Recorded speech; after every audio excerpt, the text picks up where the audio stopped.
For this next problem, we're going to solve an equation in the complex number system. We're asked to solve the equation 3x cubed plus 2x minus 1 equals 8x squared minus 4. And we're going to solve that in the complex number system. First thing we'd like to do is move everything to one side and get the right side equal to 0. So we'll have 3x cubed plus 2x minus 1 minus 8x squared plus 4 equals 0. We're going to rewrite this so that the exponents are in decreasing order. We'll have 3x cubed minus 8x squared plus 2x. Then we have a minus 1 plus 4, which gives us plus 3. And that's equal to 0. To solve this equation, if we consider that this left side is a different function called f of x, we're really looking for the zeros of f of x. If we want to list our potential rational zeros, we need to find integer factors of a sub 0, our constant. That's going to be plus or minus 1, plus or minus 3. We also need integer factors of the leading coefficient, which also will end up being plus or minus 1 and plus or minus 3. So our potential rational zeros, p over q, we get by taking the ratios, and we'll get plus or minus 1/3, plus or minus 1, and plus or minus 3. If we have a rational zero to this equation, it will be one of these listed here. If you graph this function f of x using a graphing utility, it looks like one of our zeros was close to 1, so we might try positive 1 using synthetic division. We list our coefficients for f of x, 3, negative 8, 2, 3.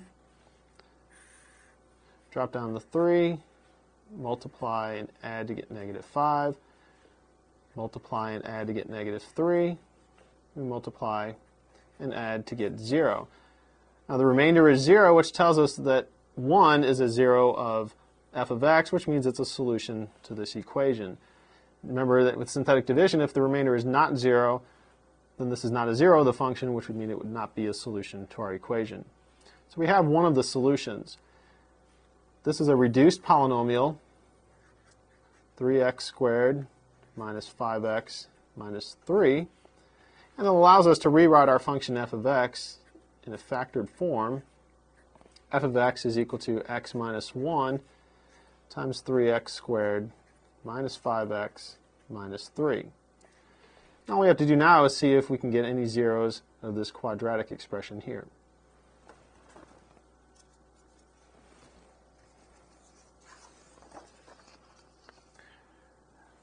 We've rewritten our function f of x in its factored form. We just want to see if we can factor 3x squared minus 5x minus 3 any further. If we look at it, we see that it is not going to be able to be factored, but we still are interested in finding the zeros of our function. So we're going to set this reduced polynomial, 3x squared minus 5x minus 3, equal to 0, and find any solutions to this equation. This is a quadratic equation, and factoring is not going to help us here. So we're going to use the quadratic formula. A equals 3, b equals negative 5, and c equals negative 3. If we plug these values into the quadratic formula, we'll get x is equal to 5 plus or minus the square root, negative 5 squared, minus 4 times 3 times negative 3. And all of that is going to be over 2 times 3. It gives us 5 plus or minus square root. Now if we work out what we get on the inside, it turns out to be 61. And our denominator here is 6. Since 61 is not a perfect square, there's no way we can reduce this, and there's no perfect square factors of 61, and these are our two remaining zeros. So our zeros